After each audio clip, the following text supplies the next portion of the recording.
All right, welcome back. We've got with us again my guest, Emily McQueen. She has more than 25 years of experience with global talent management, employee experience, and organizational culture. Emily, I'm so glad you're back. Thanks for being here with us today. Oh, thanks so much. I'm enjoying it. Like you said, it's great to geek out. Yes, it is. I love it. And today is especially fun because we're going to talk about how managers specifically can help employees through organizational transformation and really how your culture needs to be considered in these changes as well. And this is something that you have helped organizations with time and time again. So I'm excited to dig in here. Um, I'd love to just start by understanding, what is the role of the organization as a whole as you are about to go on this change, on this transformation? So I think the thing that we hear over and over again, it sounds simple, but it is not easy to do, but it's truly the key is to give clarity, elevate connections, and communicate, communicate, communicate. And that's the only way that you can help get employees moving forward. Because any change, of course, even just as humans, we freeze, and it's about unfreezing employees and helping them get that forward movement. And as we said, that companies these days, organizations have to go through this transformation at the speed of light. It is not only the frequency of how many times organizations are going through that change, but it is the time frame in order to do it. And so the more that you can give clarity, communication, get connections going, the better. So, even I've been talking to CEOs and ELTs, and they've all, they always say, God, we've said it so many times. It's like it sounds it to you, and you've been Right. talking about it for weeks, but it's the first time they're hearing it. And so constant communication, coffee checks, ask me anything, touch points, you matter conversations. You cannot have enough of those that are going on.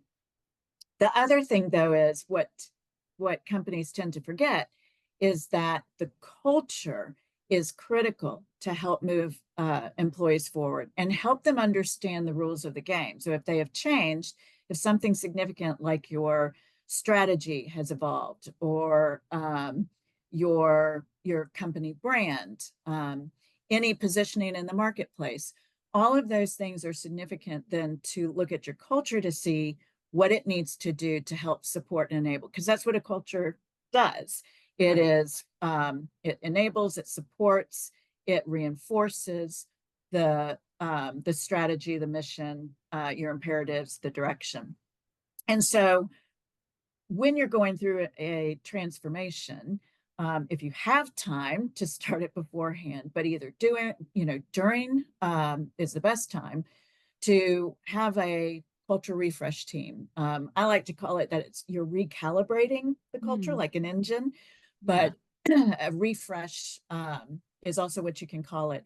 And bring, a Tiger team in to look at all of the touch points that support that. Because while your company has taken action, you really need to continue to work on that belief and mindset moving so that the change is sustainable.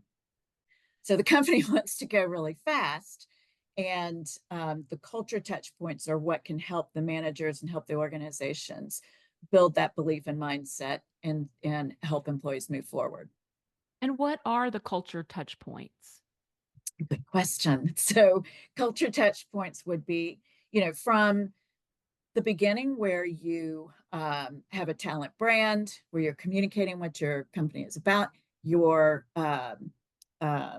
company website speaks to your culture, or should, which we'll talk about in a second, but all the way through your core values, your employee value proposition, your communication channels, how often you communicate.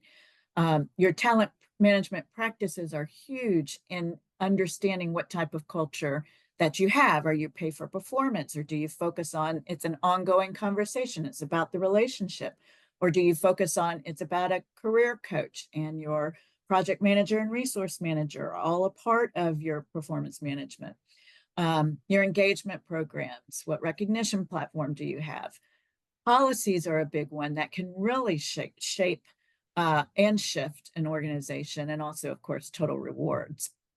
So a great example of a policy driving a culture would be Chewy. So Chewy being an online pet supplier, their mission and their purpose is a trusted and convenient destination for pet parents and partners. And so they specifically call out pet parents. So immediately you can think, what would a culture like that look like? It is online. It's, diverse except for in operations, but what type of culture would you expect them to set up? And so one of their policies is that not only do they have maternity and paternity, but they have paternity. So when you get a new pet, they believe in that bonding time. And so you can actually have paid time off to bond with your pet. That's Uh, awesome. it is. And it sounds awesome. And you're like, I wish my company could have Yeah. that. However, it's very particular and specific to Chewy because of their brand, because of their product, because of what their mission says.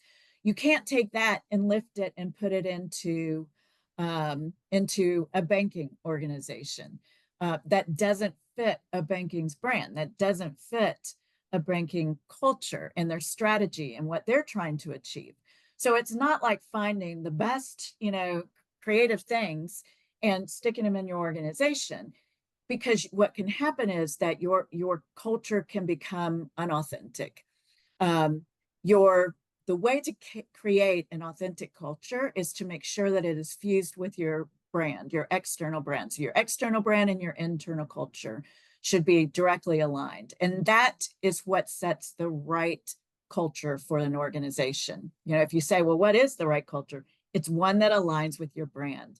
It's one that authentically says we are who we say we are, and you can see it shaped in all of the touch points that are across the organization. And so what I think you're saying is here's a transformation. We're going to go from here to here as an organization. While we're doing that, we also need to look at all of these different touch points that impact our culture and make sure that they are still aligned with this future state where we're headed. Is that accurate? Exactly. Okay. Again, performance management is a great one that some people miss. If you go from and I've seen it both ways. You go from a very relaxed, it's all about the conversation, ongoing conversations, to it's not only just that, it's about the conversation, but it's also about we're paying for performance. Performance matters, results matter. So you you need to shift your performance practice to support that type of strategy, and vice versa. If someone was to reverse it and say it's all about the customer relations, it's all about you know being able to collaborate, then team objectives would support that.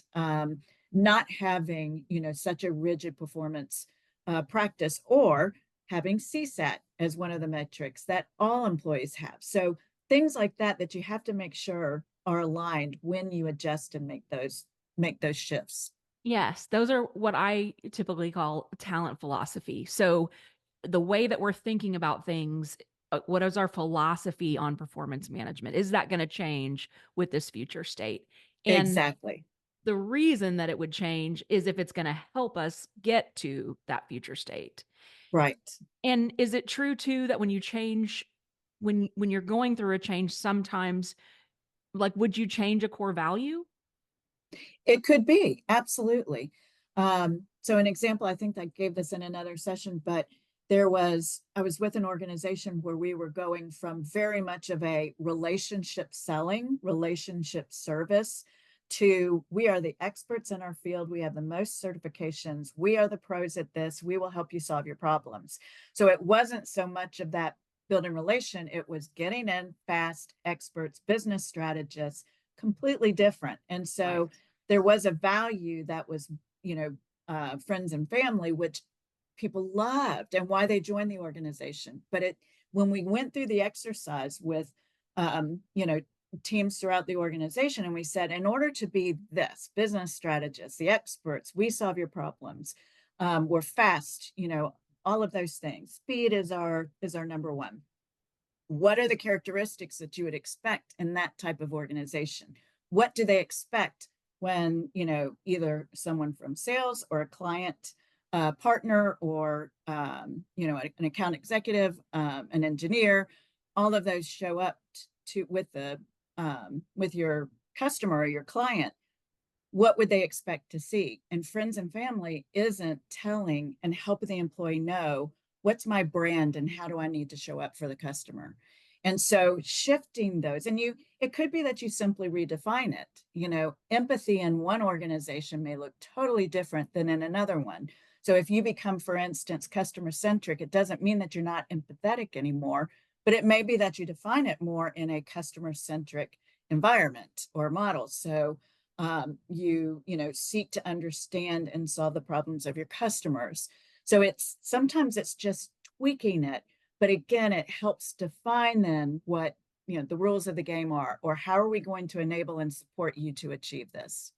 Right. That makes total sense. Okay. So we've got the organizational change. We know that we're going to look at all the culture touch points, but what about the individual change that needs to occur? And really the role of the manager in that. And I think we mentioned last time, like when you roll out a change, and you said just a few minutes ago, communication, communication, communication. Say that 20 times, communication. Um, but we talk about communication from the very top, but then from your manager and that role of the manager in change. Talk to me about that. Yeah, exactly. And it's so hard because as a manager, you're going through your own change curve. And then you're also, you know, helping your team and individuals go through it, and also your colleagues and your first team. And so it can be a heavy load and a heavy weight. I think that the first thing for a manager to understand is the reasons that somebody gives, or the reasons that you may be thinking that you have, that, you know, are making you hesitate or feel change resistant. What is really the meaning behind that? And so that's the first thing for yourself and for others that you try to really get to the nut of is, you know, if I say I like the way things were, I mean, that shows I'm comfortable with that. But what it might mean is I'm afraid I'm going to lose something that I like. Or this is just not a good time. It could mean more be I'm already struggling with work-life balance. How am I going to now do this? Um, if it's no, it won't work, it could be I'm tired of the change. Help me understand the long-term strategy. Um, so there are real reasons behind some of the things that people say, and it's identifying those and then saying, for instance, you know, how do we help that? So for instance, if I say, you know, but I really like the way we work, okay, well, in this new strategy or new operating model, what is something that we can continue to do that you really like about it? And that might then be the immediate thing that relieves any anxiety, or they think, well, then there's great opportunity here. I love that. And I like that because you do hear that a lot. Like, I just like the old way of doing things, but that's not really what they're saying. There's some fear or discomfort Mm-hmm. there, that needs to be dealt with. Right. And it could be that because I'm really successful when we do it this way. Mhm.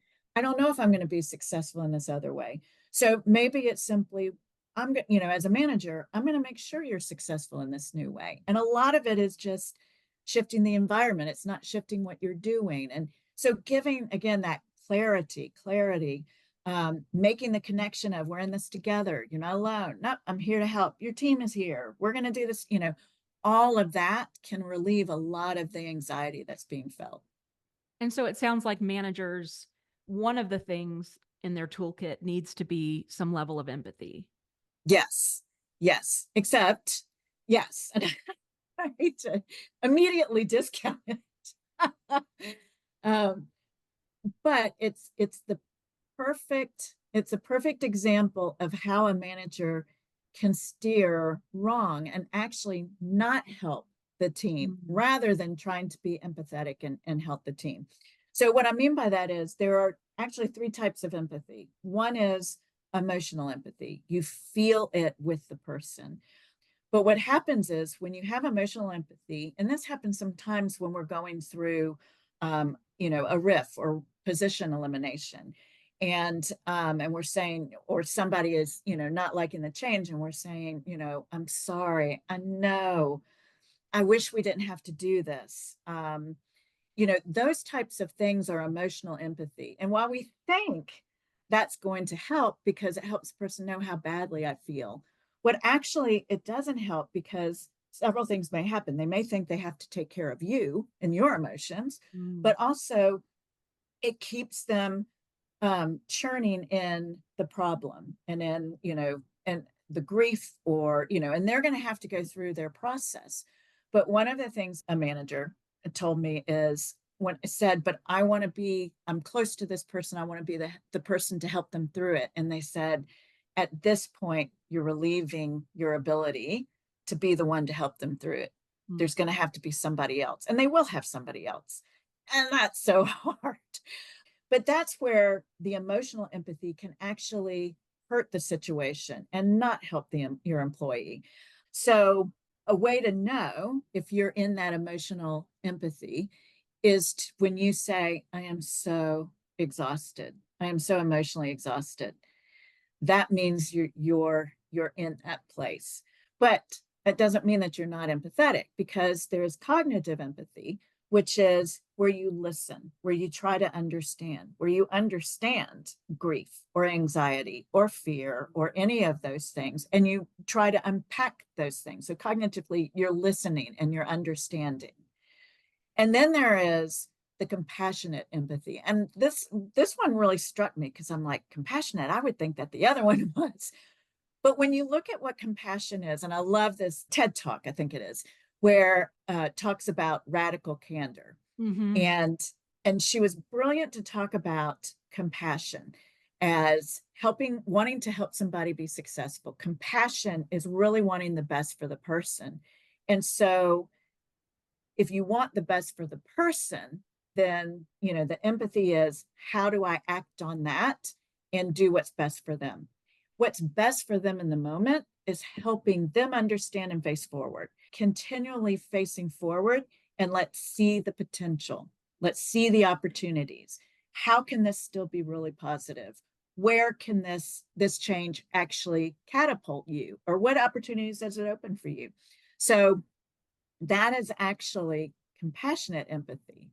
I love that. I love the differentiation of the different types of empathy. And as a coach, when I went through my coach training, one of the things they teach us is not to get in the box with your client. Like, Yeah, don't emotionally get in the yeah, box with them. You have to stay removed so that you can help them. And it sounds like it's exactly. the same thing here for managers leading our people through change. It's really to not, you're still having, like you said, compassion, but you Hmm. don't have to be in it with them emotionally. Exactly. Exactly. So, another thing you talked about was, what role does a manager play and what can a manager do? And that when you said that, the first thing that I thought about was, when there is a change going on, the first place that employees are going to look is to you. Mm-hmm. They are looking and they are watching. They're watching the leaders, they're watching, the CEO and the executive team, but they're also watching their boss. And what they're looking for are what you say.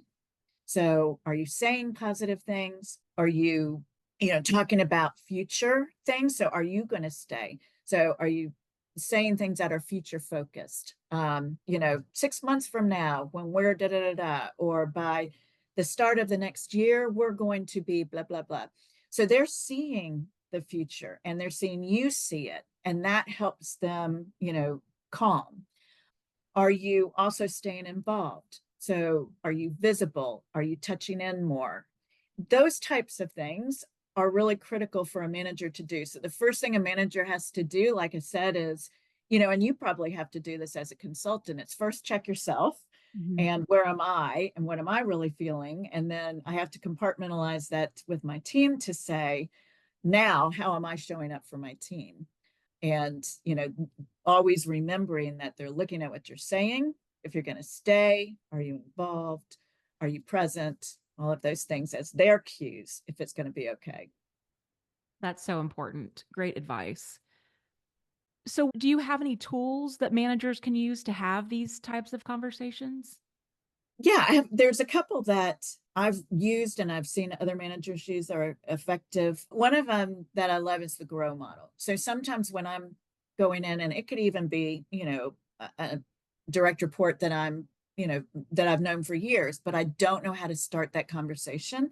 So for me, structure and models really help me. So I quickly go to the grow model where it's okay, what's the goal? And it could be, what's the goal of my conversation? And so I know in my head, this is really what I want to achieve. Like I want them to understand, or I want them to start talking about how this role is going to impact them or how it's going to change, whatever. So thinking about my goal going in, and so how can I first state that in the conversation, and then what's the reality of our situation, the options that are available, and then what's the way forward. And so sometimes if I just quickly go through that in my head, I can set myself up for knowing how to structure that conversation and make sure that it's helpful, Yes. and gets a solution. Another one I really like is what's called the four doors, or you may hear it different ways, but when there's ambiguity, there's a lot of things that we don't have control over. And I think that's one thing that employees really find is so hard, is that it's like, well, nobody talked to me. And not always can organizations, go and get feedback. Hopefully they're getting feedback along the way. And so changes are based on feedback along the way. But also there's sometimes that decisions are made because of the market change, because of a PE-backed firm has particular opinion or whatever it is. And so, and then the time, there might not have been the ability to do that.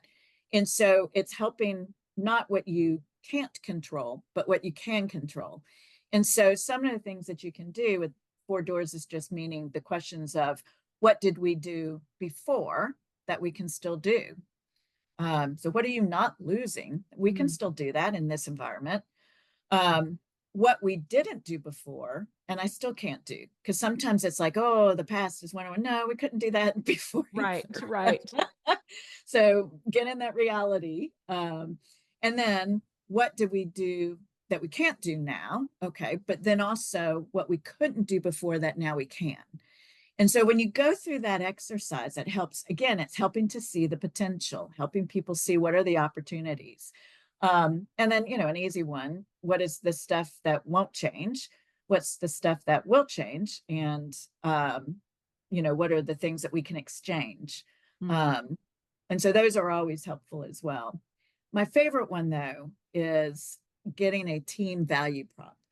So when you have your customer value prop, and that's what differentiates you in the market that your customer wants and you have. So it's a signature experience, hard to find in other places. So that's your customer value prop. Well, your company has a value prop, it's the employee value prop, but you also have a team value prop.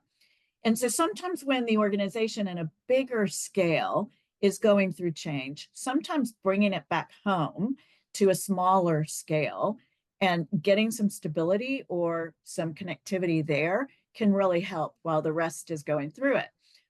Even if you're impacted, it still gives you that better connection. And so an exercise that you can do with your team is create a team value prop. So the same thing that you would ask, with the customer one, you would say, what matters most to our team? And if experienced on your team, it gives your team a very signature or differentiation than others. Now, some people come up with, development, and it's like, I can get that on other teams. What can I not get on other teams? And so I was working with a team and they were going through this and having a hard time. And they were saying things like that I would have to challenge and say, no, I can get that on another team. And finally, they came down to, if you want the ability to learn every type of cloud platform and understand it and be certified in it and be able to jump in and out of projects so you get tons of opportunities, we're the team for you. And that's when I was like, Ding, I ding. can't find that other places. And the thing that it does is it helps people reiterate that, why I'm on this team, what's the positivity that I get from it, what's my own value prop, but also then it gives them something to talk about with others. Yes, there's a lot of change going on, but you know what? There is no other place that I can get all of these platforms, da da da da da da da. And that then, you know, is for engagement, retention, and also attraction. You may get other people who want to come to your team, or when you start to interview for people up for your team knows exactly what their value prop is. So they can use that as an attraction to come and join their team. I love it. It's like a micro culture within the macro It culture, is. right? It is. Exactly. It's if you want this, we're the team for you. Yeah. Awesome. And so important during times of change to really have that anchor. Gosh, Emily, this has been another great conversation. So, anything you want to leave us with before we wrap up this episode? The last thing that is the one that I forget the most, and I am always amazed at how quickly it takes and how much impact it has. And that is, we are human beings first. And so we have to remember that, again, the brain likes change. And so the more that we dig those neural pathways, you build your muscles to be able to shift and pivot and be agile. And so little things that you can do. So if your organization has one, or you can get apps that, for instance, Headspace, so they're mental health apps, and you can do a quick 1 minute exercise where, like a breathing, or a positivity exercise. And I know I am the biggest one to poo-poo any type of meditation or anything. Like, I don't journal, I don't, but I am so amazed how it does calm me. And also afterwards, how much people are smiling. And that's so important, especially in times of change. Emily, this has been another great episode. Thanks.